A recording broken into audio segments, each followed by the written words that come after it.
आज इस वीडियो में हम एमकॉम फाइनल एबीएसटी के CP5 पेपर में एडवांस अकाउंटिंग में वैल्यूएशन ऑफ गुडविल को कंटिन्यू करेंगे। गुडविल के वैल्यूएशन करने से पहले हमें 2 आधार कैलकुलेट करने पड़ते हैं, उसके बाद ही उसको लेकर के हम गुडविल का वैल्यूएशन करते हैं। तो पहले आज इस वीडियो में हम पहला आधार करेंगे। 2 आधार हैं। पहला आधार है फ्यूचर मेंटेनेबल प्रॉफिट, या जिसको हम भविष्य में कायम रहने योग्य लाभ भी कहते हैं।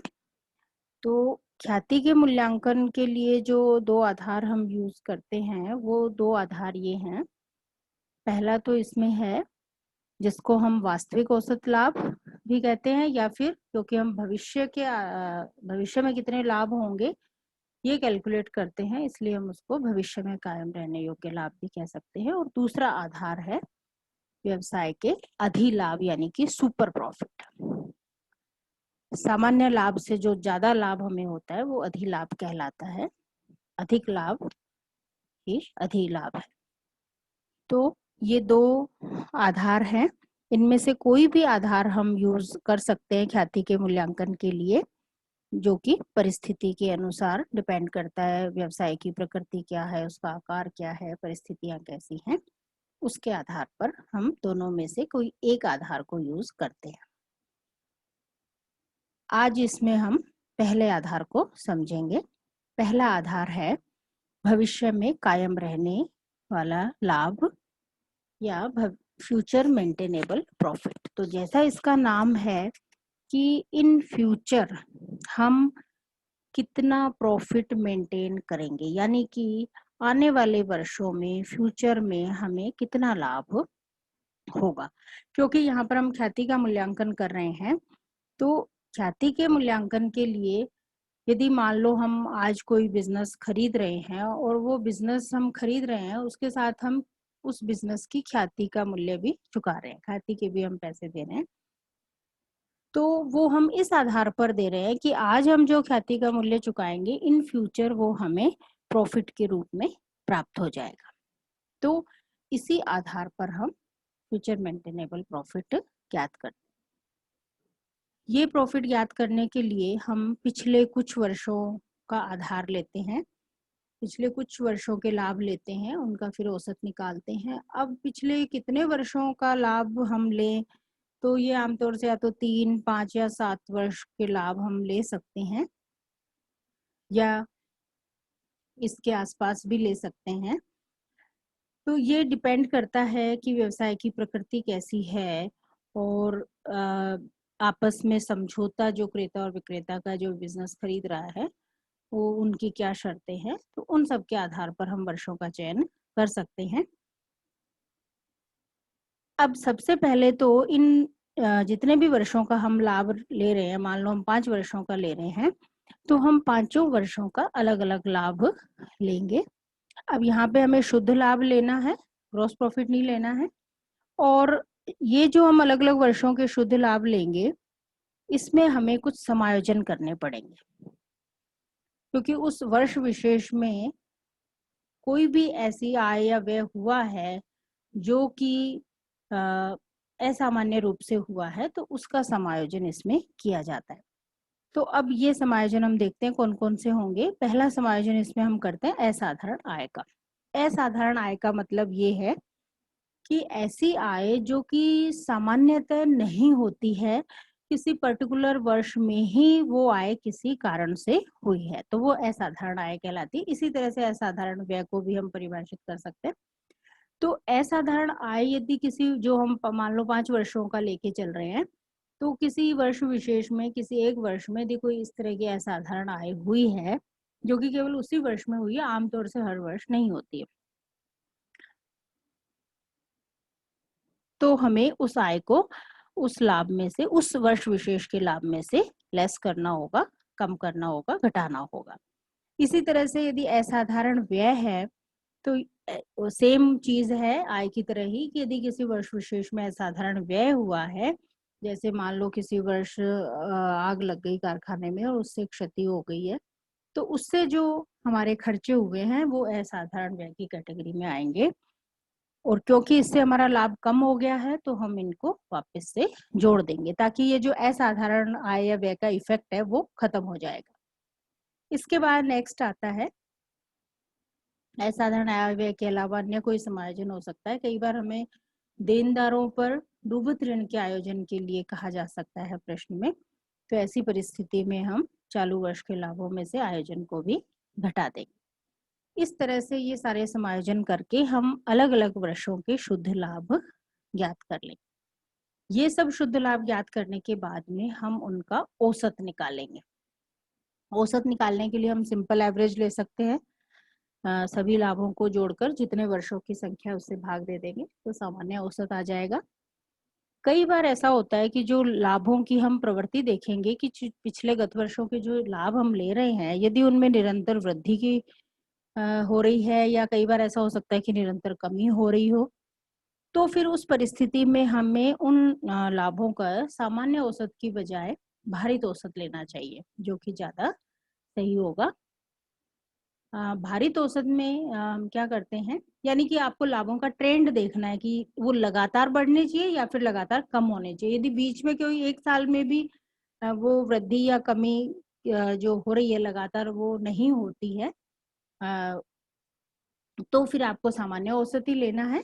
निरंतर वृद्धि या कमी होनी चाहिए तभी आपको भारित औसत लेना है। भारित औसत निकालने के लिए हम प्रत्येक वर्ष के लाभ को उसके भार से गुणा करेंगे। जैसे प्रथम वर्ष का लाभ है सबसे वो जो लाभ है उसको हम 1 से मल्टीप्लाई करेंगे, फिर उससे नेक्स्ट ईयर थोड़ा और बढ़ गया है तो उसको 2 से, फिर नेक्स्ट ईयर थर्ड ईयर में और बढ़ा है तो 3 से।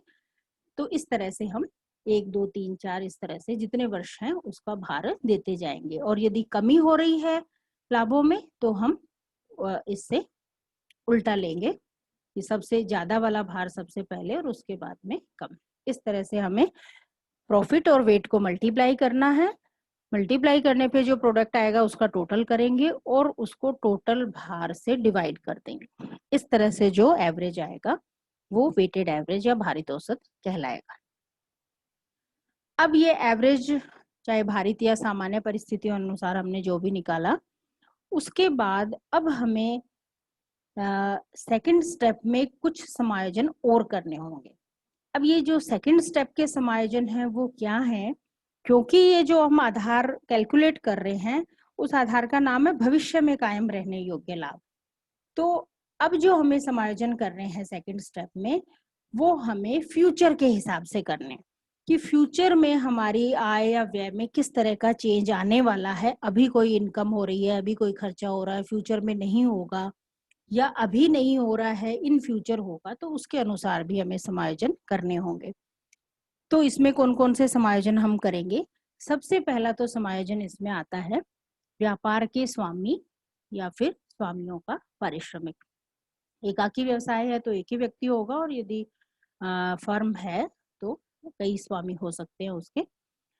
तो ये क्या है, ये इस समायोजन में हमें क्या करना है, इसमें हम व्यवसाय के स्वामी के पारिश्रमिक को लाभों में से घटाएंगे। क्यों घटाएंगे, हम ऐसा क्यों करते हैं?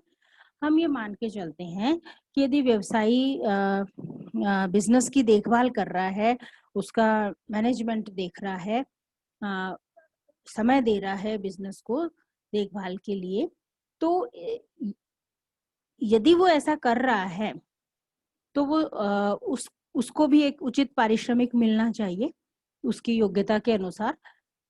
मान लो यदि वो स्वयं ये काम नहीं करता और कोई प्रबंधक या कोई अधिकारी नियुक्त करता तो निश्चित रूप से उसको सैलरी देनी पड़ती, पारिश्रमिक देना पड़ता। तो इस कॉन्सेप्ट के आधार पर हम ये मानते हुए कि चाहे एक्चुअल प्रैक्टिकल तौर पे स्वामी कोई पारिश्रमिक लेता नहीं है, लेकिन हम ये मानते हैं कि क्योंकि वो अपना समय वहां पे दे रहा है, कार्य कर रहा है, तो उसके लिए पारिश्रमिक घटाया जाना चाहिए। तो इस तरह से यहाँ पे ये पारिश्रमिक घटाया जाता है। पारिश्रमिक के संबंध में सूचना आपको क्वेश्चन में दी हुई हो सकती है, और यदि नहीं दी हुई है तो हम इसको काल्पनिक मान करके भी घटा सकते हैं। दूसरा समायोजन हमें करना होता है भविष्य के वर्षों में किसी आय की न रहने की संभावना। ऐसी कोई आय है जो आज वर्तमान में हमें हो रही है, लेकिन इन फ्यूचर वो आय नहीं होगी। तो यदि फ्यूचर में उसके आय की होने की नहीं संभावना है, तो हम उसको लाभों में से घटा देंगे, औसत लाभों में से घटा देंगे। इसी तरह से जैसे ये भी हो सकता है कि आय होगी तो सही लेकिन कम होगी। जैसे आज 10,000 हो रही है लेकिन फ्यूचर में 8,000 ही होगी, तो 2,000 का अंतर आ गया। तो इस 2,000 को भी हम घटा करके समायोजित कर देंगे। तो इस तरह से फ्यूचर में कोई आय नहीं रहने वाली है तो उसका समायोजन हमें करना है। इसी तरह से भविष्य के वर्षों में किसी नई आय के होने की संभावना है, आज की डेट में नहीं हो रही है लेकिन फ्यूचर में होगी कोई आय, तो हम उसको औसत लाभों में जोड़ देंगे। या फिर ऐसा भी हो सकता है कि अभी आय तो अर्जित हो रही है लेकिन फ्यूचर में उससे ज्यादा होगी। जैसे अभी 10,000 हो रही है लेकिन फ्यूचर में 15,000 होगी, तो 5,000 का जो डिफरेंस है उसको हम और जोड़ देंगे।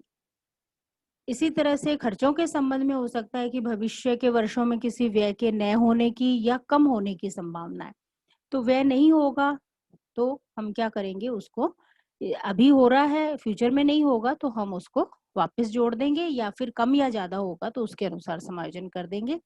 इसी तरह से भविष्य के वर्षों में किसी नए व्यय के उत्पन्न होने की संभावना है या वर्तमान व्यय में वृद्धि की संभावना है, तो नया व्यय यदि होगा तो फ्यूचर के हिसाब से हम उसको औसत में से घटा देंगे। और अभी हो रहा है लेकिन फ्यूचर में और ज्यादा होगा तो जितना डिफरेंस है उसको हम एडजस्ट कर देंगे, यानी कि घटा देंगे। तो इस तरह से ये समायोजन होंगे। इसके अलावा कई बार स्थायी संपत्तियों के संबंध में भी हमें सूचना दी हुई होती है कि स्थायी संपत्तियों में वृद्धि या उनका पुनर्मूल्यांकन करने के कारण होती है। तो क्योंकि हम स्थायी संपत्तियों पे डेप्रिसिएशन राइट ऑफ करते हैं, तो नेचुरली यदि संपत्ति में वृद्धि या कमी होगी तो डेप्रिसिएशन में भी कमी या वृद्धि होगी, तो उसका भी एडजस्टमेंट समायोजन हमें करना होगा। तो वो हम, यदि हमें संपत्तियों की डेप्रिसिएशन की रेट क्वेश्चन में दी हुई है तो उसके अनुसार ही हम क्वेश्चन में करेंगे। लेकिन यदि क्वेश्चन में आपको रेट ऑफ डेप्रिसिएशन नहीं दे रखी है तो आपको ये रेट्स यूज करनी है। लैंड का डेप्रिसिएशन नहीं होता है तो उस पर कोई डेप्रिसिएशन नहीं लगाया जाता है, लेकिन यदि बिल्डिंग है या फर्नीचर है तो 10% की रेट से आपको डेप्रिसिएशन लगाना है, और प्लांट मशीनरी और मोटर व्हीकल है तो 15% की रेट से, पर एनम की रेट से आपको मूल्यह्रास से लगाना है और उसका समायोजन करना होगा। इसके अलावा एक अत्यंत ही महत्वपूर्ण समायोजन है जो आपको विशेष रूप से ध्यान रखना है।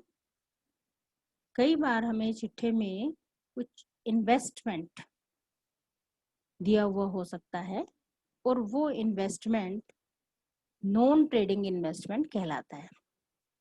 ये इन्वेस्टमेंट ऐसे होते हैं जो कि व्यवसाय से संबंधित नहीं होते हैं। बिजनेस में काफ़ी एक्स्ट्रा पैसा पड़ा है तो कंपनी उसको बाहर कहीं पर विनियोजित कर देती है, जैसे कि सरकारी या सरकारी प्रतिभूतियों में या और अन्य कंपनी के इंश्योरेंस पत्रों में विनियोजित कर सकती है। तो इस तरह के जो विनियोग है गैर व्यापारिक विनियोग कहलाते हैं और इन पर एक फिक्स इनकम ही हमें अर्जित होती है। तो क्योंकि ये इस तरह की जो फिक्स इनकम है इसका ख्याति से कोई प्रभाव नहीं होता है, ये ख्याति के निर्माण में बिल्कुल भी हेल्प नहीं करती है ये इनकम। तो इस तरह की यदि कोई आय लाभों में शामिल है तो हमें उसको लाभों में से घटाना होगा। अब इस पॉइंट में आपको ये ध्यान रखना है कि ये आय यदि सभी गत वर्षों में रही है हमारी, तो एवरेज निकालने के बाद जो सेकंड स्टेप वाले समायोजन है जहाँ ये हम पॉइंट कर रहे हैं इसको आपको यहाँ घटाना होता है। लेकिन कई बार ये पॉइंट आपको इस तरह से भी दिया हुआ हो सकता है कि किसी एक वर्ष विशेष में ही दिया हुआ हो, तो जो शुरू वाले हमने समायोजन किए असाधारण आय व्यय के, वहां पर आपको इसका समायोजन करना होगा। तो सबसे पहले तो आपको ये देखना होगा कि विनियोग कौन से हैं, व्यापारिक हैं या गैर व्यापारिक। यदि आपको गवर्नमेंट सिक्योरिटीज वगैरह में दिया हुआ है तो इसका मतलब है वो गैर व्यापारिक विनियोग है और उसकी आय को आपको यहाँ पे घटाना है। लास्ट जो समायोजन इसमें वो आता है देनदारों पर डूबत ऋण के लिए प्रावधान। तो इसमें ये होता है कि क्वेश्चन में यदि हमें सूचना दी गई है वो फ्यूचर के लाभों से संबंधित है, फ्यूचर के लाभों से संबंधित करके हमें दी हुई है सूचना, तो फिर इसको भी हमें औसत लाभों में से घटाना चाहिए। तो ये जो है इस तरह से ये सारे पहले हम ये सारे समायोजन करेंगे तो हमारा जो प्रॉफिट आएगा वो फ्यूचर मेंटेनेबल प्रॉफिट कहलाएगा। तो इसको मैं शॉर्ट में एक बार वापस से आपको रिवाइज करती हूँ कि सबसे पहले हमें कुछ वर्षों के प्रॉफिट लेने हैं, फिर हमें 2 स्टेप में समायोजन करने हैं। जो हमने 3, 5 या 7 वर्षों के एवरेज नहीं, जो प्रॉफिट लिए हैं अलग अलग इंडिविजुअल, उसमें हमें कुछ समायोजन करने हैं, आय साधारण आय, व्यय या नॉन ट्रेडिंग इन्वेस्टमेंट पर इनकम, इस तरह के समायोजन हमें करने होंगे।